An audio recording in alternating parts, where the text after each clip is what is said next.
پھر فرماتے ہیں نبی کریم صلی اللہ علیہ وسلم، میں تھوڑا سا اور آگے بڑھا، میں نے دو آدمی دیکھے، ایک آدمی زمین پر لیٹا ہوا ہے، ایک آدمی کھڑا ہے جس کے ہاتھ میں بڑے سا پتھر اور چٹان ہے۔ یہ آدمی پتھر پھینکتا ہے، زمین والے کا سر کچلا جاتا ہے، پتھر تھوڑا سا آگے جا کر گرتا ہے، وہ کھڑا آدمی پتھر اٹھانے کے لیے جاتا ہے، لیٹے ہوئے آدمی کا سر پھر برابر ہو جاتا ہے۔ فرماتے ہیں میں نے پھر سوال کیا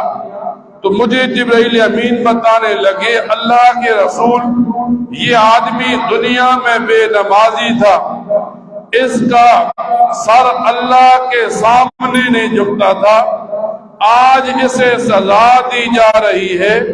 کہ جو اللہ کے سامنے پیشانی کو نہیں جھکاتا اس کو یہ سزا دی جا رہی تھی۔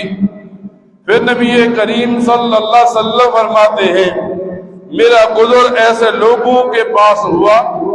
جو جنگل کے اندر اونٹ اور بیل کی طرح چر رہے ہیں اور گھاس کھا رہے ہیں، یہ گھاس کھاتے ہیں، کھانے میں لگے ہیں، لیکن پھر بھی ان کا پیٹ نہیں بھرتا، ان کی بھوک ختم نہیں ہوتی۔ فرماتے ہیں میں نے سوال کیا جبرائیل امین سے تو مجھے جبرائیل امین بتانے لگے، اللہ کے رسول، یہ لوگ دنیا میں مالدار تھے، ان پر زکوٰۃ فرض تھی اور یہ زکوٰۃ کا فریضہ ادا نہیں کرتے تھے، زکوٰۃ دینے کا وقت آتا یہ ٹال مٹول کر کے